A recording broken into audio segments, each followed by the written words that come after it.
Now, we all know what the situation is. This Friday, Fantasy League starts again, the Premier League starts again, and I start this video with head in hands as I've got a real dilemma on my shoulders. The dilemma is to do with my Fantasy Premier League team selection because I'm going for the #1 spot this year. I want to be #1 ranked. And right now, I'm sitting on a team with quite a few differentials within.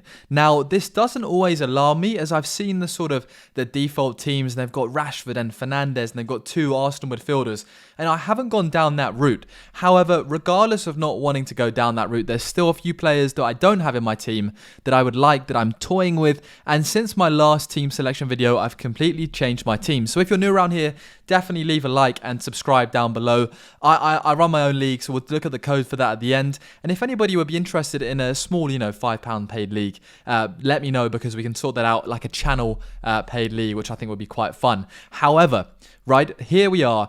It is time to look at my team selection. Now, in goal, as we can see right here, I've gone with Johnson for Crystal Palace. Now, again, this year I'm operating on the module of, basically goalkeepers that also get save points and goalkeepers that are likely to get bonus points is better than having a goalkeeper that always gets clean sheets but never bonus points / sometimes doesn't keep clean sheets.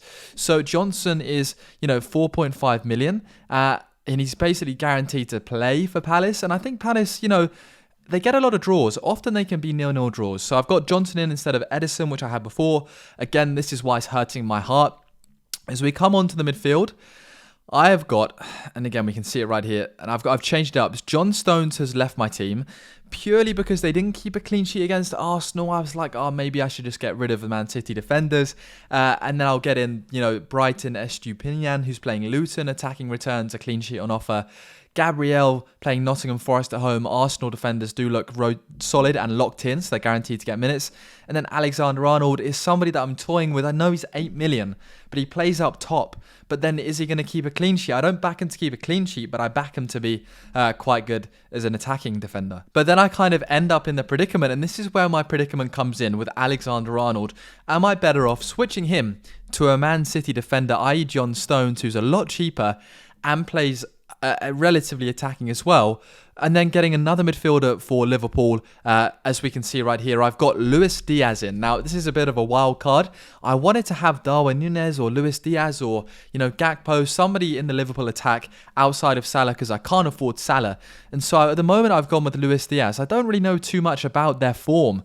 However, Arnold and Diaz, Alexander-Arnold is more expensive than Diaz, which is kind of what's throwing me off. Like if I'm getting Alexander-Arnold for attacking returns, then, and I might change this now, if Diaz is cheaper, if Gakpo's cheaper, then I'm better off getting one of those instead of Alexander-Arnold because I don't back him to keep clean sheets. But it's so tough. He's a great player as well. It just really depends. I'm not set on him, and I really do miss kind of a Man City defender, so I might change that round. But anyway, midfield, I've got Luiz Diaz. Again, new signing for my team. Saka's been there since the start. Same for Rashford. Great home fixtures. Rashford's on fire pre-season. Saka missed the pen, but he's on fire as well pre-season. And Arsenal coming off the back of a high with that win against none other than Man City. And I'm also very keen to look at the possibility of Trossard or Havertz. Are they nailed on in the squad? That is my real dilemma.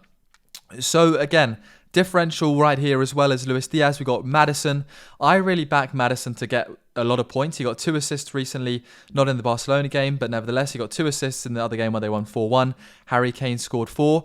And I do think that if Harry Kane stays, Maddison is going to be getting assists all day long. Kulusevski, Son, Richarlison, Kane. It's a very dangerous attacking line, and I think Maddison's creativity would work perfectly with Kane. So, yeah, I've got Maddison. He's nailed on into my team. And then Eze, again, a player I support Palace. Eze's a magic baller. Elise's a baller. But are they going to offer the attacking returns that I'm after? It's really quite a big punt, and I'm not entirely sure if this punt is something that I do want to take. However, for the moment, it is something that I'm taking. Now, a few options as we look at my attack. Pedro, again, everybody's raving about him. He scored recently. He's playing Luton at home, first game. He's a dangerous signing and is a bit of a wild card, but not too much of a wild card. And then Haaland up front. So, yes, Haaland's nailed on. I mean, probably 80-90% of teams have got Haaland in, 86%. And then my bench is Jackson, Lamptey and Kabore, right? So Jackson is really my sort of dilemma here. Do I think he's going to score against Liverpool at home on his debut? Do I think Eze is going to play really well?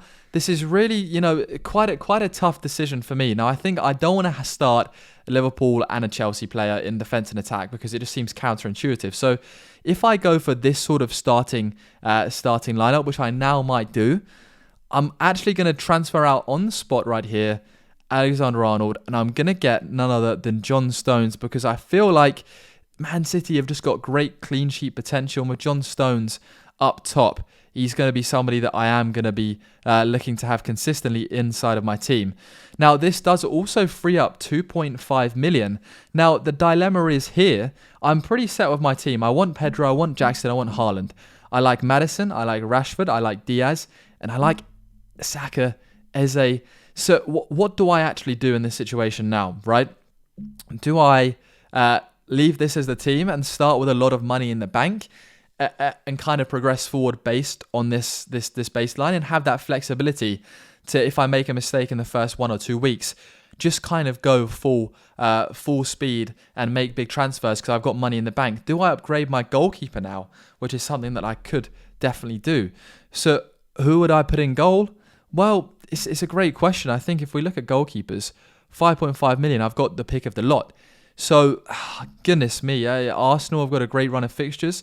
Maybe I get in, for example, Arsenal goalkeeper, but is Ramsdale going to stay? Are they going to get a new goalkeeper? What's the situation? And then when I look at the most selected goalkeepers, who do we have? We have Areola there, and then we have Unana for obviously Man United, but they've been conceding a few goals in pre-season, which is why I'm apprehensive to get one of those in.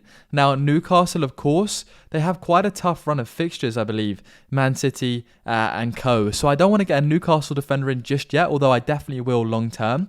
And I think Palace playing in their first fixture against Sheffield United could possibly be a clean sheet. So I'm very tempted for now just to hold fire and leave this as my team, right? So again, I've made the adjustment. I've got Eze on the bench, just in case somebody doesn't play. But he's somebody who I'd look to downgrade to upgrade another player. But this is going to be my final team. So let me know what you think down below. Good luck in your opening game week. I've got a few videos coming up before we start. And if you'd like to join any of my leagues, then the code is on screen right now. There it is. And if you'd like to get involved in a small paid league, it could be a head-to-head league where everybody to enter has to pay £5, and then we essentially just go from there. And at the end of the year, I'll send the prize money out to people. Let me know down below in the comments. Thank you very much. Take care and subscribe.